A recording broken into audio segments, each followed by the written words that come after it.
Thank you. I'd like to welcome everybody today, our first council meeting of 2024. I'd like to call the meeting to order. Resolution moved by Councillor Dirksen, seconded by Councillor Gunson. So sorry.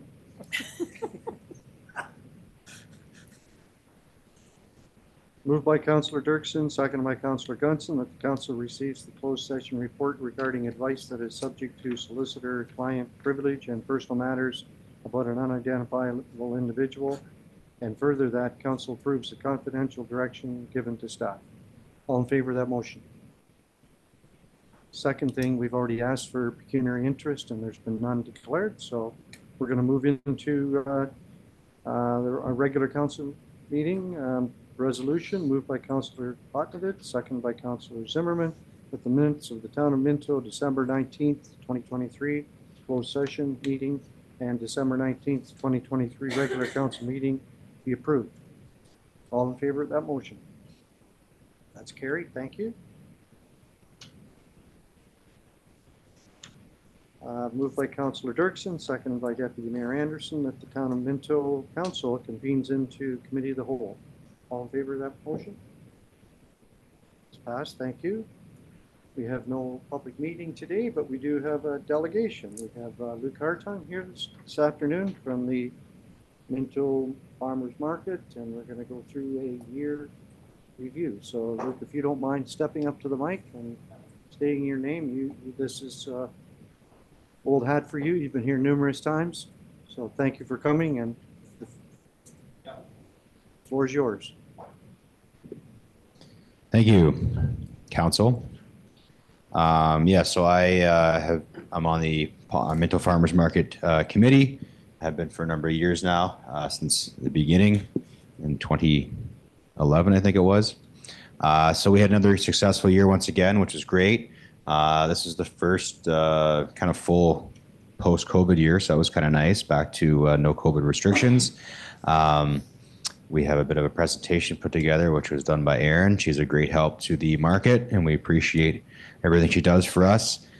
We had a good, consistent vendor crew again this year, which is key to most markets, having familiar faces and consistency. So when people can come there, they know what they're going to find. So we had 7 full season vendors and a number of seasonal rotating vendors, 22 of them. Our market student was Ella Raynard, and she was back for a second year, and it sounds like she might be back for next year again. So that would be awesome if she is, because she was a big help.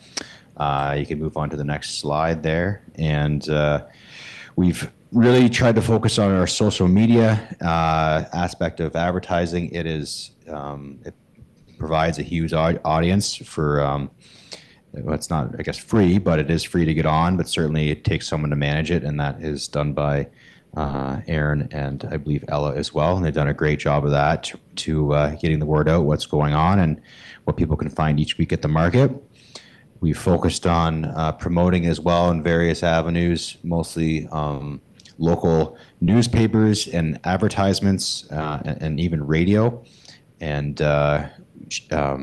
Erin's done a good job of tracking this. We've got kind of a database and what we're getting traffic from. So that's a big help and getting us an idea where to best spend our money. We also, the past year, got a new signage coming into Palmerston, which has been great because it was quite outdated. We do coffee and lemonade by donation, have weekly gift basket draws. We try to get local musicians to come in on our kind of event days, which is we try to do once a month, and so forth. And then on social media, you have vendor shoutouts, which is a nice way to kind of highlight the vendors throughout the year. So that's been great. And then collaborating with the county initiatives at Taste Real, which we have a very strong county farmers market initiative. So we thank them as well, because it's not the same for every county across the province. So that's quite strong. Events and collaborations, the ones we had this past year, you can move on to the next slide there, we've done a strawberry social, family day, a library day, and a fall fun day.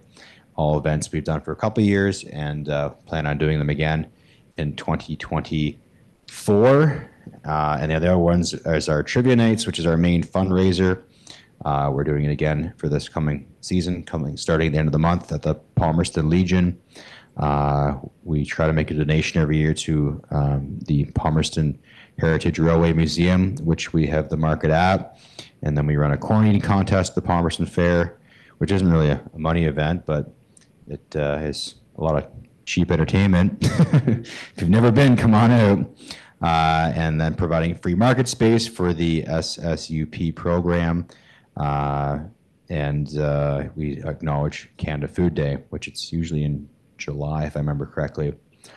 And then a couple of the county collaborations we've done is there's a market box program, and that's really helped draw in people out, especially new people in the community that might not otherwise know about the market. It's essentially money subsidized by the county. Correct me if I'm wrong, Belinda, you might know the program better than I do, and they can use it to buy products at the market. So it's been great. It does drive people there, and they often spend that and then spend more too. So it's been a good way to get traffic and getting the word out for the market. And then the market trail, which is done by the Taste Reel, and it's been a great way to get people from southern parts of the county up to check out Palmerston and greater Minto. And a lot of them haven't really ever been there before, didn't realize what kind of a nice community we do have, and what they can check out within the whole town. So that's been good. It's always interesting to ask people where they're from if you don't know them. And a lot of times it's Guelph or Erin and stuff like that. The Market Box, once again, another initiative, and it's done by the Taste Reel program. It is sold throughout the county, and it highlights each market has a week throughout the summer, and it's products from the actual market vendors, and then they're sold through the county. It's a way to kind of generate revenue to the vendors as well as get the word out of local aspects of the market. And then the holiday box, which is just one box which has an item from each market. So the county's done a good job on those initiatives. The next slide, yeah, that'd be great. 2024 season dates. There's a couple of things we have on our agenda coming forth, our trivia fundraiser nights, and then our kind of special dates at the market. And you can go to the last slide there, and all it says is thank you. So thanks again, council, and certainly Aaron from the town for helping us along the way. It's been great. Finances for this past year, we had a surplus of $1,700, which is great. We've not only been, I think, successfully from a market standpoint, we try to make sure we're financially successful as well, which is good to be that as well too. So yeah, once again, thanks everybody. I guess if there's any questions in the market, or certainly ask. Questions for Luke? Go Judy, ahead. yep.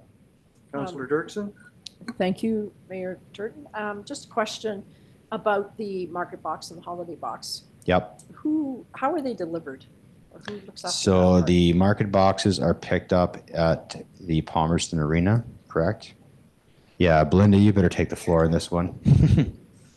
Erin is on Zoom, but I do know the answer, so I'm happy to answer the question. So basically, the market boxes are ordered across the county. They're packaged, so say we were packaging our boxes, people could pick them up locally at the Palmerston Arena, or we would deliver them within Minto, and then the county would come and pick them up and distribute them across the county. There is a $5 fee for delivery. Okay, thank you. That makes sense. Good question. Councillor Botnovich, go ahead. Yes, just through you, Mayor Turton. I'm assuming there's a charge for a vendor space. Can you tell me what that is, or if there is a charge? Yeah, so there is a vendor charge to come. It is for the year, it's $15 a week, and then for a year I'd have to remind myself of what it is. $200 I think it is. And that would be from June 1st to the last Saturday in September. I'm not gonna lie, it's actually kind of on the low side for other markets. We try to encourage people to come, but we do need to have some sort of a fee in place. And then we do a vendor's kind of guidebook that we've adopted from the start of the whole the start of the market, and kind of made changes along the way as we need to. So we try to meet as a council, certainly at the end of the year as a recap meeting, and we try to have a preseason meeting as well, and then have ad hoc meetings as needed throughout the season. So if anyone wants a copy of the book, we can get it to you. Other questions? Aaron, welcome. I'm sure you Hi, heard all those nice things that Luke said about you. Yes, we're very Uh, grateful that Luke and the Farmers Market Committee working together as a team to have a great season every year. Perfect. Well, Luke, thank you. It's a partnership that we enjoy. I mean, a lot of us visit Farmers Market in Palmerston, and it's interesting to go when all the activities there. And we appreciate you being. I was going to call you the chair, but you don't like to admit that. But we appreciate what Kind you of by do default. Yeah, appreciate what you do for the farmers market, and thank you very much for coming. No problem. Thanks for having us. Thank you, Aaron. All right, so public question period.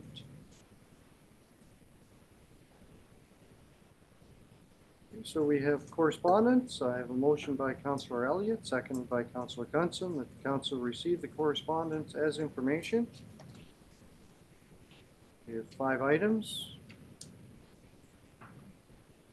All of them are very interesting. The Crime Stoppers, a couple of local things, Crime Stoppers and the Mapleton Seniors, Center for Excellence.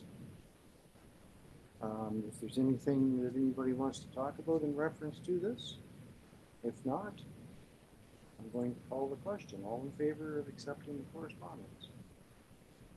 That's carried. Thank you very much. Reports from committees. We're going to move into the Economic Development 2023 in reference to the agreement of purchase and sale at 340 Minto Road, Palmerston Industrial Park. I'll ask Belinda to enlighten us on this. Thanks, Mayor Turton. So hopefully 3rd time's the charm with 340 Minto Road. Been here a few times. So happy to come forward today with an agreement of purchase and sale with J&P Brothers Limited, which is Johnny Garth Wilson and Sarah Viola. This is the 1 acre parcel in front, in in the industrial park, that has been sold to Shrimp Canada previous, McClellan Industries, and now looking to sell here. Mr. Wilson is from Fergus, a Wellington County resident, and he's proposing to construct initially a 7,000 square foot building and then over time add an additional 19,000 square feet. Our development covenant is 15%. As you know, his initial build would be 16%, which meets the covenant and exceeds it.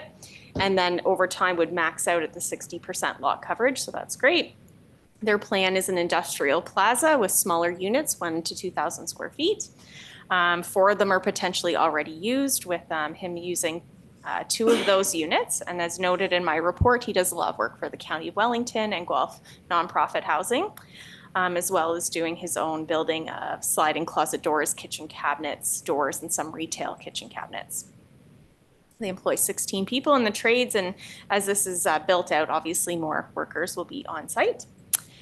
Quick closing is proposed here, so that would be February the 8th. They are hoping to get going as soon as possible. When we spoke to them yesterday, they were hoping to have paperwork in by June, so that's very promising. And this asking price is $90,000 because it has an approved culvert and entrance already installed on the property. He's offering full price. And our new development charges for 2024 are $546, so that would be $38,220 in Minto development charges. So that is the report, if there's any questions. So we have moved by Councillor Dirksen, seconded by Councillor Zimmerman, that the Council of the Town of Minto receives report ECDEF 2024-001 regarding the sale of the land in the Palmerston Industrial Park to Johnny Garth Wilson and Sarah Viola, and further that the Council considers a bylaw in open session authorizing the mayor and the clerk to sign the agreement of purchase and sale. Questions for Belinda? That's Great trivia question for Luke. Oh, Luke's gone. What was the first resolution in Minto in 2024? So I think that's a really good news story. It just generates the fact that we need housing in this town. If there's going to be a few more employees coming for this, we need our government to support us. So saying that, if there's no questions, all in favor of the motion? That's carried. Thank you. I'm going to pass the chair to Councilor Johnson. Thank you, Mayor Turton. So Public Works, we have two reports today, and Mike Doucette is here to report them. Go ahead, Mike. Thank you, Councilor Benson. Members of council, so first one I'm going to do is present the report for our 2023 DWQMS external audit. The audit was completed on October 23rd, November 2nd, and 3rd of 2023 by Intertech SAI Global. Resulting from the audit, there was one minor nonconformance and two opportunities for improvement. The minor nonconformance we were able to deal with very promptly and resolve that issue, and we received our accreditation or reaccreditation certificate on January 3rd of 2024. The opportunities for improvement were related to our essential suppliers and services, and element 15, our infrastructure maintenance. Both of those OFIs have either been addressed or in the process of being addressed and adopted by the town of Minto's operations staff. And the results of the audit were that we are successful reaccreditation. Therefore, we are able to continue to operate our drinking water systems for the town of Minto. That's it for that one. Thanks, Mike. I'll read the motion. Moved by Deputy Mayor Anderson, seconded by Councillor Elliott. The Council of the Town of Minto receives report PW 2024-001 regarding the 2023 DWQMS external audit outcome. Further, that all council members review, approve, and endorse the 2023 DWQMS external audit outcome report. Any questions for Mike? Councillor Dirksen. Not really a question, but I'm wondering if Mike is being picked up on the mic. It is on. Okay. It's a distance away from you, so I just wondered. Thank you. Sorry. Any other questions or comments? Seeing none, I'll call for the vote. All in favor? It's passed. The next report, Mike, go ahead. Great. The next report is for the 2023 management review. The management review was completed and presented on November 17th of 2023. For our 2023 MECP or ministry inspections, we scored 100% on all four of our systems drinking water inspections. There was one AWQI during this reporting period. However, it was just for the precautionary notice to boil water while we were drilling the new well out at Minnow Pines, and it being on temporary water supply. So 3 main breaks and 6 service line repairs were completed during the reporting period. The 2022 external audit resulted in, which was completed on December 9th of 2022, resulted in no non-conformances and 3 opportunities for improvement. The 2023 internal audit was completed between May 18th and June 16th of 2023, resulting in no nonconformities and 3 opportunities for improvement. Those opportunities for improvement have either been adopted and implemented by the town of Minto or are in the process of being implemented by the town of Minto as well. I just kind of previously spoke to the 2023 external audit report, so I won't kind of go back into that. Water taking levels are pretty much on par or slightly less than previous years, but with the rise in development and developments being built up and whatnot, that way we are expecting to see an increase in our water taking levels, but over the next few years. Customer complaints citywide continues to be a valuable tool in the tracking and logging of responses and corrective actions for these complaints. Still continuing the largest number of complaints, which this isn't really a complaint, but high water bills and data logging, so requiring an operator to go out, read the meter, download the data to show if there's a leak or whatever that way. That continues to be our highest complaint, so to speak. Sold meter readings are obviously not complaints, but they do take up a fair bit of operators' time because they are required to go out and read the meter, download the data reading at that particular time that house is sold. So in 2023, there was 174 sold meter readings that our operators had to go out and do, compared to 163 in 2022.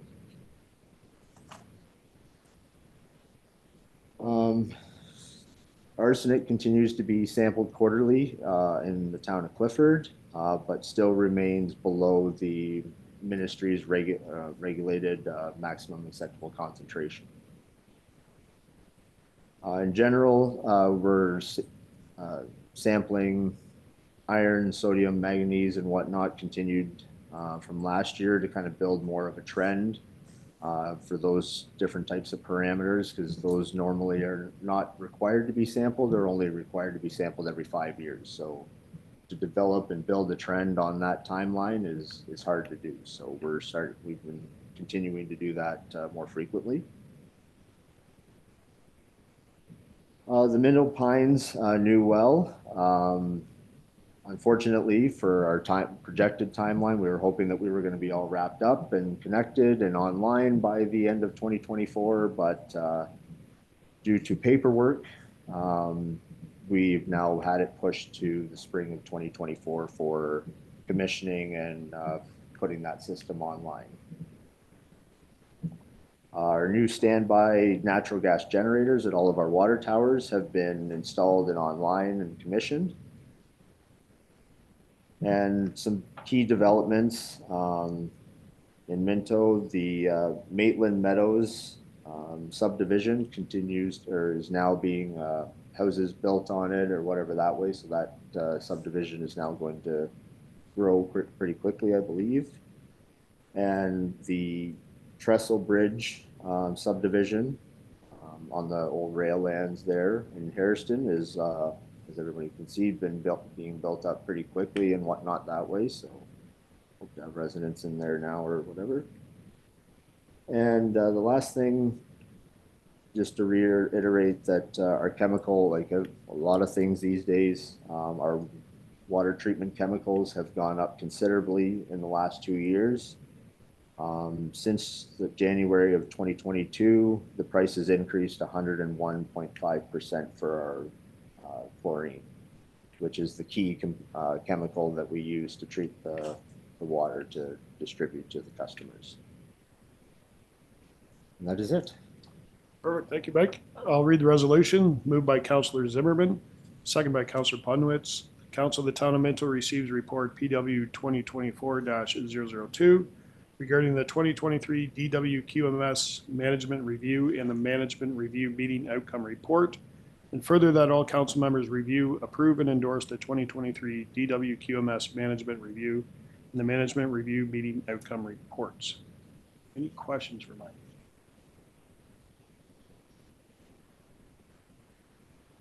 Your turn. So, Mike, excellent report. Just the process of going out when you get a complaint or on the bill, on my water bill, comes to me. I have a note on there that I have a possible leak. So I could call the town, call my counselor, or call anybody to say, what do I do for the people that don't know? Can you explain that process, please, and speak nice and loud if you don't mind? Sure. Okay. Yeah. Thanks, Todd. Yeah, no problem. So yeah, if there's a leak indicated on your water bill, First of all, you can go to our website and there's an information pamphlet there on how to read your own meter and troubleshoot the issue. If you can't figure it out on your own, for sure call in, and what we can do is we can come out and download the data from the meter, give us a good idea of when that water is being used. And usually when we're there, we can quite often point out to the homeowner where the issue is. But yeah, if possible, we'd like the homeowners to take the time to try to find the problem themselves before we're sending an operator out. But we definitely want to help if people are having problems at home. Certainly not an advantage to the town to have leaking water meters. Though it's not like the water meters don't leak. They indicate Sorry, there's a leak. Leaking pardon me. plumbing, yeah. Yeah, for sure. Yeah, any water conservation we can do is definitely a benefit for us and the homeowner, right? Yep. Perfect. So, I mean, I'd just like to say, Mike, to you personally, I was at DWQMS meetings during the process that we go through every year, and you handled the meetings extremely well, and very proud and thankful with all these 100% and on our annual management reviews, and just make sure your guys know that we as the town council, the town of Minto, appreciate the hard work, and very, very seldom ever have any problems. So we appreciate that, and thank you very much.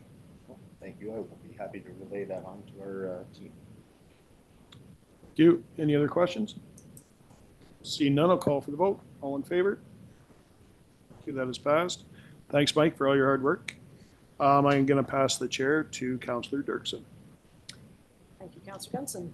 And we have 2 items on the finance agenda this afternoon, and I'll turn it over to Treasurer Duff to take us through the first report, please. Great. Thank you, Chair Dirksen.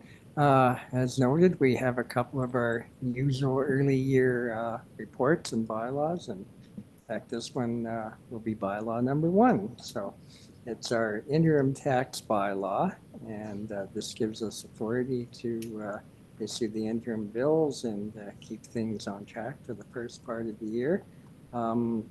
We've tried to keep things pretty consistent with no real variations in the due dates. Again, they're near the end of March 27th and May 27th.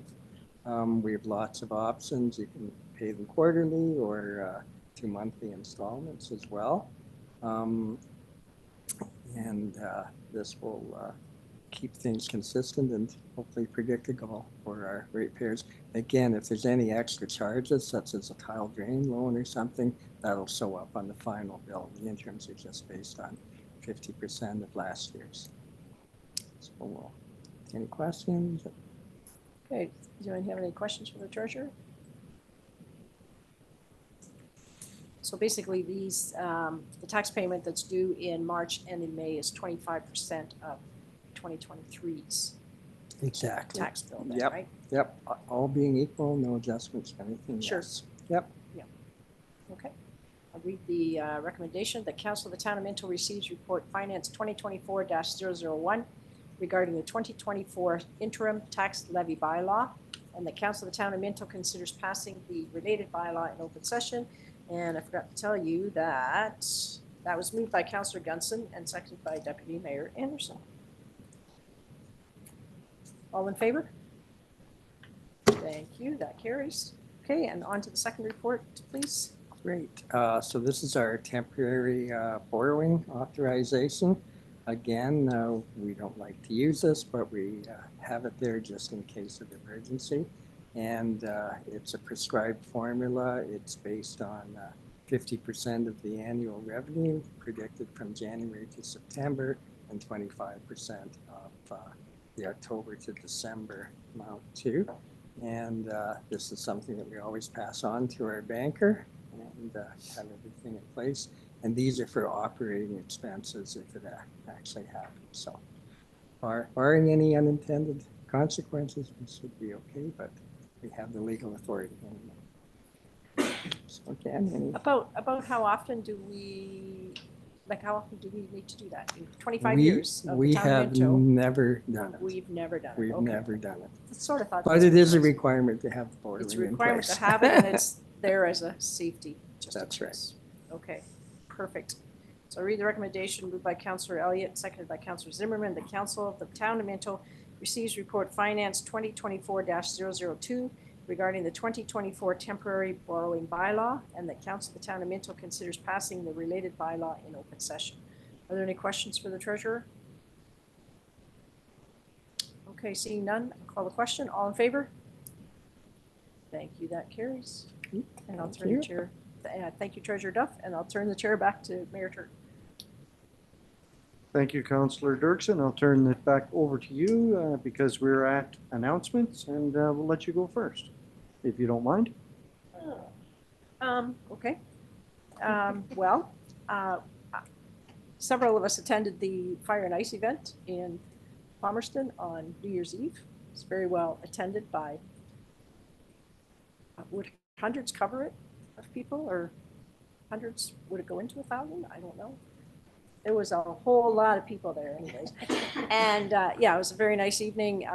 So kudos to our staff who do so much work for that evening. We had a full complement of staff on board at the arena, helping out with everything. And as I said, several councillors there as well. So it was a very nice evening. Thank you. I've got nothing. Thanks. Okay. Go ahead. Deputy Mayor Anderson. Just a recap of our Christmas dinner. It was a huge success. We figure we fed about 400 people, 200 out and about 200 in. And just a thank you out to all the people who volunteered. On Sunday morning, there were 40 people there. The Wishbone story brought out all kinds of volunteers. So the veggies were done in no time. It was good and accomplished its purpose. It fed a lot of people, and we have some significant funds that we'll donate back to the food banks. There'll be an announcement in the paper about that. And a thank you again to all the people who regularly support us, Cox Industries and Gray's, and all the people who donate things to us and bake pies and bring them in. It was a very good event. Thank you. Yeah, that's for anybody that has been at this event. Is it 8 years, Jean? 8 years. 8 years.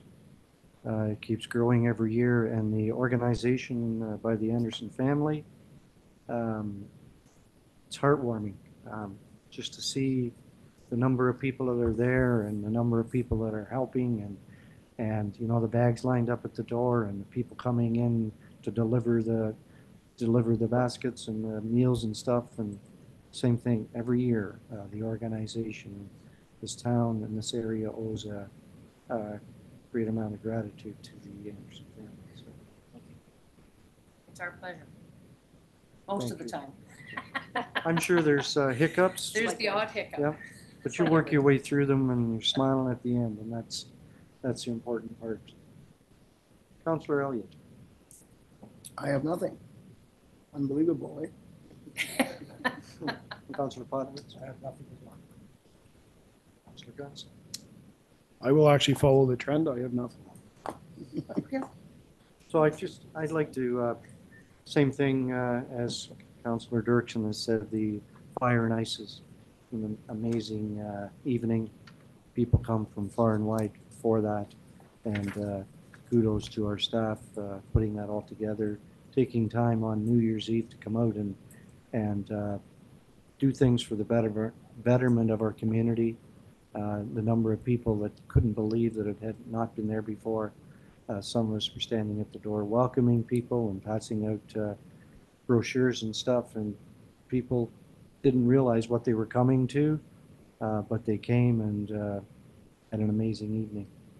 So thank you to our staff, all of you. You know who you are. Second thing is, this item right here is a county thing. It's a 2023, let me read it. It's the Corporation County of Wellington 2023 budget and a 10-year plan. And it was approved for January 1st to December 31st. And it's an amazing book with all kinds of information. We have one here in this office. I have one for anybody that wants to borrow it. It just gives you a huge amount of information and a lot of respect for what the county does for us and our community and all the other municipalities. They do great things, they really do, and it's amazing, and it's all in here. So if anybody wants to read this, the other thing, we're in the process of finishing our budget for the county, and one of the things that was brought up was communication to us councilors, even though some of us have been around for a long time. I talked to Gord about this earlier, in fact, to Mark as well, and there seems to be an issue with farm tax. So when you back up the bus back into the late 90s and how that all transpired, I found out this week that there's a story behind all that and the reason why it was done. And I was kind of challenging our treasurer to maybe, because I know that he's been around for a long time and he knows the story, maybe he could tell us how that all transpired and why it is the way it is. So we likely don't have time today, Gord, but we do. One, okay, sorry, go ahead then, measure it up. Well, I just give you the 1 minute. I can't ask or answer the question why. I can answer. So I'll go back to my pre-municipal days, and Councillor Dirksen will be very familiar with this. I think the province of Ontario has always believed that farmers and growing our food is something worthy of subsidizing. But it used to be the farmer would pay their tax to the municipality 100% and then get a rebate of 75%. So it was purely an income tax thing. And then, as you say, in the 90s, that changed to giving the subsidy at the classification rate. So as you know, farmland is taxed roughly 1/4 of what residential land is. So then it comes off the initial revenue of the municipality. So theoretically, we've lost 3/4 of all that, but the government came up with an unconditional grant, which is morphed into OMPF through various things. And that was supposed to make municipalities whole, so that whatever the subsidy was, it was given an equivalent amount to the municipality. Now that isn't perfect. And Minto, like we studied it like again years and years ago, and I think we did delegations. We're losing a little bit. Some places, specifically in Perth County and other highly agricultural areas, they're far from being made whole. So that's where it is. It's an ongoing thing that seems to raise its head every few years. But in brief, that's what it is. And we can go into it more in detail another time, but that's the quick and dirty anyway.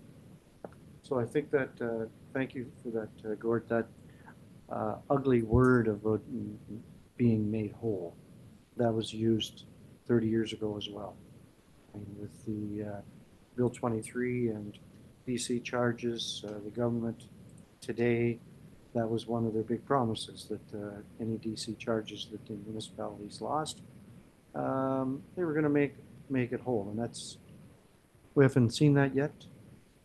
Did we see, I mean, our municipality is a little bit different, Minto, like you said, different than Perth, but was there monies that did not come through that were promised to be made whole that possibly didn't come through? And I don't want to put you on the spot. Yes, there were. Okay, this is how far back this goes. I remember doing a delegation with Finance Minister Greg Cervera, and we calculated there, and we worked in conjunction with other Wellington and Perth municipalities. So again, as seen by this meeting, Minto isn't quite as dependent because we do have a vital commercial and industrial sector, but I'm sure we can all think of other municipalities where the urban component is fairly small, and it's primarily farmland, and they're the ones that are hit. Now, in the government's defense, they're the ones that get the very large OMPF ones too. But there's been a lot of studies that no, it's not a fair trade-off that way. And I guess the other maybe philosophical thing is where most consumers, they're in purely urban areas. And it's municipalities like Minto that are a blend of residences and farms that end up handling most of the burden. And if there is a shortfall in the provincial grants, we're the ones that it falls on, not the purely urban tax. So that's another issue. So that was one of the things that was discussed yesterday, because people come and go. I'm not sure how many MPs and MPPs were around back today that were around. I can name a couple maybe that have forgotten all about that. So that was one of the things that we talked about, talking to our MP and our MPP, just to remind them that that word whole has reared its ugly head again. So any other announcements? Mayor Sorry, the Turton, board- can I just add one? Yeah, sorry, go ahead. So just an upcoming event, the Palmerston firefighters are going to be hosting the OPP in a hockey game Saturday, January 27th in Palmerston at 7:30. And admission is by donation. And I believe all funds raised are going to be donated to Minto Minor Hockey.